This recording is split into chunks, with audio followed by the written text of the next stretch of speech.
Hi, this is Dr. Frank A. Thomas with another installment of Preaching as Celebration series. I'm excited to present this to you today. You know, what we're going to talk about happened as a result of an off-camera conversation.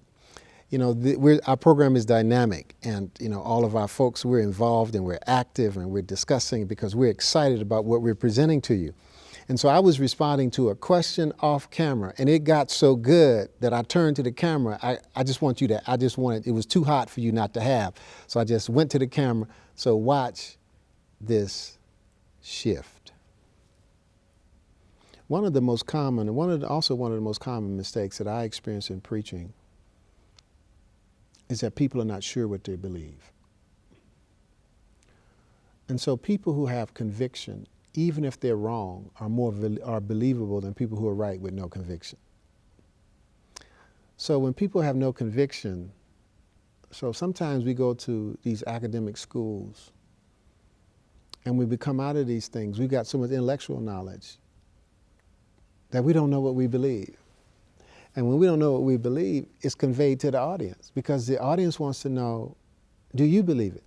It's like a salesperson. I know that's a bad analogy for people. It's like a salesperson. Okay, so when you come to my house to sell me, I want to know that you believe in the product. Do you use the product? Or are you just selling me something that you don't use?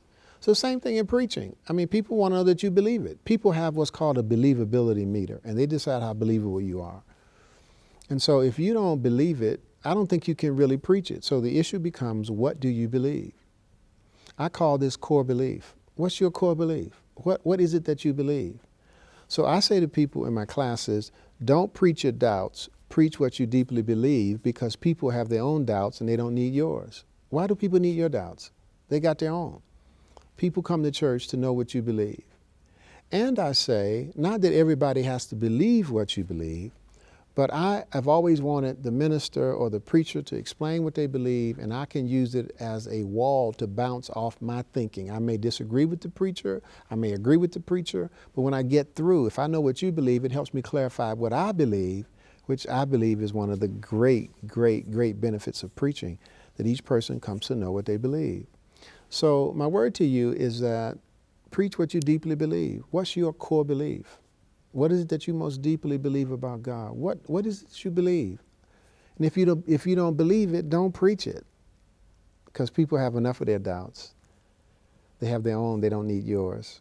Preach what you deeply believe. If you do that, I assure you, you'll have a great time in preaching. I preach what I deeply believe, and it has blessed my life, and from some of the feedback, blessed the lives of people who hear me preach. So thank you for listening today. I want you to know that we do something very exquisite each and every week. We have a Periscope call, 8 a.m. on preaching. Join us on Periscope, Eastern Time, 8 a.m. Secondly, we have a vitamin on SoundCloud. I call it a spiritual vitamin on SoundCloud. I upload weekly.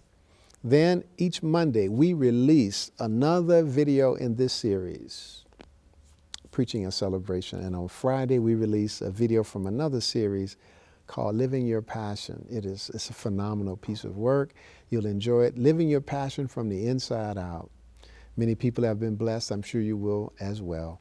Thank you for listening, and I will see you next week.